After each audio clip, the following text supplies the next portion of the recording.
Yes, good morning, ladies and gentlemen. Welcome back to the channel.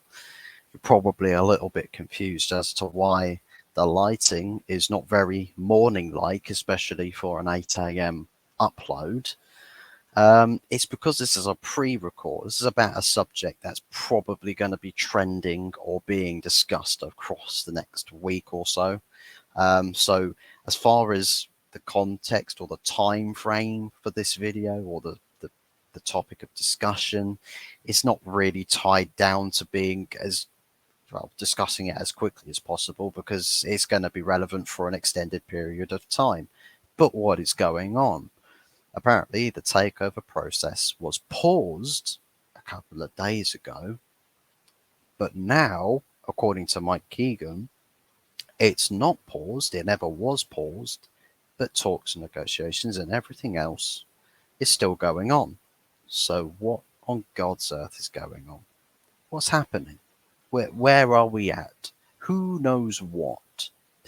Well, I'm going to read a little bit of what Mike Keegan has supposedly said here. Um, Apparently, it's not really any in depth discussions here on Mike Keegan's part. It's just really a case of um, just giving a short, flashy update as to what's going on, probably is to dismissing or to contradict various other reports because, as we know, no one actually knows anything about this takeover whatsoever. So any reports really that come out that isn't the Rain Group themselves or the Glazers or the club, no one actually knows. Nobody knows. So, but anyways, before we dive into everything, make sure that you are liking the video, subscribing if you are new, and also do be sure to share the content around to other various people in your social groups, in your social circles. Maybe share it with your friends, your family, or whoever else. Maybe some work colleagues if you end up watching this at some point whilst you're busy at work, whenever that may be. But any form of support is massively appreciated. So big ups to everybody that does go the extra mile with supporting my content. If you choose not to like anything or subscribe, just watching the videos, it brings up the interaction on the channel, and that pushes up the pushes us up the algorithm. So massive shout outs to everybody that does watch the videos. So big ups to all of you. But let's not waste any more time. Let's jump straight into proceedings. So, Mike Keegan, on behalf of the United Stand, has stated, by on behalf, I mean it's literally just posted on their Twitter timeline, um, that Mike Keegan from I think it's the Daily Mirror, no, Daily Mail, has supposedly said here that there's been no pause in the MUFC takeover. Negotiations are still ongoing with multiple parties. He's also he's also gone on to say that MUFC's record-breaking £900 million deal kit, or deal kit, Jesus Christ, £900 million kit deal with Adidas is not likely to have an effect on negotiations regarding the sale. So a lot of people, when they saw that the Adidas deal happened, that a lot of people got the sinking feeling in the gut, they're not going to go, are they? They wouldn't do a deal like this. They wouldn't do something to secure such a big increase in, incoming money to the club if they were planning to leave. But it's like the other side of the coin. I felt as though, well, this big kit deal feels irrespective of what this takeover process is doing or where this is going. I mean, the matter of the fact is nobody actually knows what is happening with the takeover process, because if talks and negotiations are still going on, that means is that no one's won, nobody's lost, nobody's been told anything, but more importantly, nobody's actually made their minds up. So I think when you talk about ongoing discussions, essentially that kind of rubbishes the report about the Glazers wanting 8 billion, because otherwise you would have seen a reaction, a very, very public reaction from some of the parties involved with the bidding, because it's already a very long stretch for these bidders to put up 6 billion. If the asking price then just gets that much further away, I would reckon very quickly these interested parties would turn around and walk away. So I think that rubbishes the report about the club being £8 billion, or the Glazers asking for 8 billion. I think that just completely dismisses that. The other side of things, in terms of the kit deal dissuading the likelihood that United will be sold, and there was a lot of people actually, and I think it was also in my previous video posted late last night, I stated that I was on United Real Therapy. Do be sure to go check out that channel as well. Make sure you're subscribing there. That a lot of people, when he was doing Nuruddin, was asking about 3 questions about how optimistic you are for the season ahead, how much you like the signings, rate them, say, like on a scale of 10, and whether you think the Glazers are staying or leaving. And a lot of people were, I think more people were probably saying, no, they're going to stay, just simply based off of how long things are taking.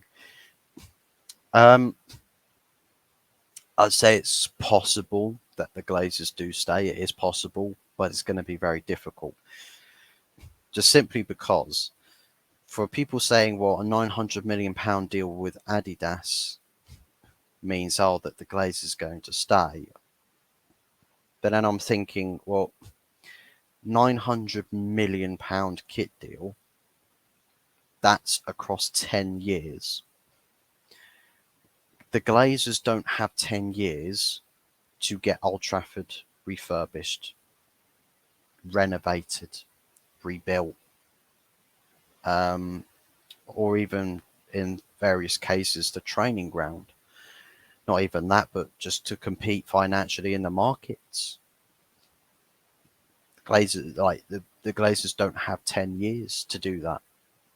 But even if they were to see out the 10 years, it's still, from £900 million, it's still not enough to pay off how much, for right now, everything's going to cost. Imagine if they don't invest 10 years later, imagine how much everything's going to cost down the line by 10 years.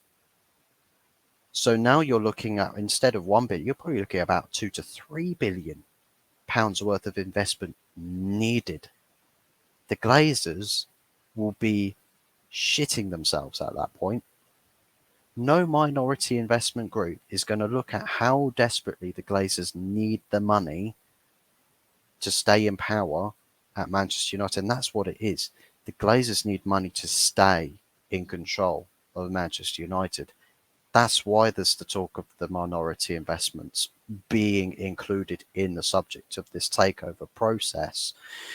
Whether you want to say that comes in the form of Sir Jim Ratcliffe's bid, or whether you want to say that just comes in the form of a minority investment firm, whichever form it comes in. And it's interesting. It is interesting because it's like we are left to speculate about this because no one actually knows anything. There's no line of official communication from any party, any outlet, any source. Nowhere that actually knows. No one's able to get word on the matter from the horse's mouth. They can't do that. So the best thing we have is to just go off of what's factually happening, or what's going on in the world of people who have the inside loop as to how the parties involved with the takeover process react and how they behave.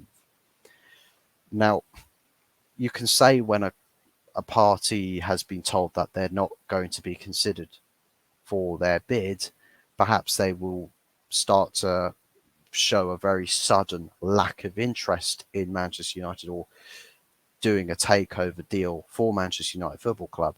you probably see potentially a statement saying that we are withdrawing from the process, because by that point, you're not tied by an NDA because you're not actively in the negotiations process. So, if essentially speaking, because we've had no reaction from anybody, no official statement to say that anybody's retracting from the process whatsoever, says to me that this takeover process has literally not moved anywhere by any margin. But the news reports that some journalists are coming out with are saying, well, actually, no, it's moved backwards, or it's moved forwards, or it's moved over here, or it's moved over there. It's not moved anywhere. But that's the thing. Sports journalism and business journalism, right, cannot tell you what's actually happening with the takeover process because they won't get told it. They won't get first word. They won't. And in terms of like, it was Bloomberg that said, well, Ratcliffe's bid was essentially dead in the water. When that news came out and that was breaking, everyone was just like, oh yeah, Qatar have won and everything. It's just like, well, technically speaking, they would have seen where the other parties involved with the public shares would have very publicly reacted to what the structure of Sir Jim Ratcliffe's bid was, that they got involved and they started publicly speaking about the matter. Well, not publicly to the general public, but essentially the word that travels there, because the public shares, those who are in control of the public shares, they aren't tied to any NDAs because there's no official negotiations to actually securing the Glazers shares to any capacity from those groups. So they're not tied to NDAs. They can talk about everything. Willy-nilly, they can talk about anything. Those involved with the full takeover process, shh, don't say a word. Whilst you're in the process, you cannot say a word about this takeover process. The people close to the parties or the groups or the bidders can show little like tippet, little bits of exclusives, or maybe like some subliminal messaging to say, or to give an indication as to the direction of said process of where it's going. Maybe you get something like that, but with all things considered, as it stands, nothing's moved anywhere. Nothing has moved anywhere. So for a lot of people who say, look, Adidas deal means that the Glazers aren't going, that doesn't insinuate that whatsoever, because it would legitimately not make any sense, because the kit deal is not going to get rid or solve any of the financial problems that the Glazers have, full stop. And for anyone saying, well, the Glazers think that they can increase the club value, well, according to public shares, that's not the case, because they've dipped below $20 today, and about nearly dropped below $19 as well. That's a massive contrast and difference from when trades were high and it was trading about $26 per share and just over that. So a massive contrast to where it was, about a month ago or so. Massive contrast in share prices there. So you could probably get half of the message from there. But then it's like, well, they want to grow the value of the club. Okay. So to do that, to grow the value of the club, they need to spend. But the Glazers, we know, will refuse to spend a penny. They refuse to spend a penny. So we can rule that one out completely. So where's the money coming from? So for anyone who says, well, they want to increase the value of the club, you can't, because you need to spend. You can't get investment because you've tried that for years and it's not worked. No one wants to put money into a project that you're not committing to. That's it. Imagine if the Glazers had put money in, if they were putting some money in, like bits of investment here and there for Manchester United out of their own pocket, a minority shareholder will come in and say, yeah, we would like to partner with you. We'd like to put some money towards this as well because we're going in a good direction. Everyone knows about the Glazers. No one wants to put money in. Everybody knows how stingy the Glazers are. They don't want to put their money into that pot because it's like you go to a bank, right? And some robber comes up to you and it's just like, look, I look like I'm dressed for a bank robbery here. I want you to give me your wallet, but what I'm going to do is I'm going to make a project for you that's going to be really successful. It's going to make you, however much money's in your wallet, I'm going to bring you back 10 times that amount. But it's just like, well, everybody knows you, the victim of said robbery, the minority shareholders, are looking at this robber. I'm like, but you're a robber. You're going to take my wallet. You've made a false promise, which I can see straight through. Why the hell am I going to give you my wallet? I mean, unless you start pointing a knife at me or pointing a gun at me, then maybe the situation changes there.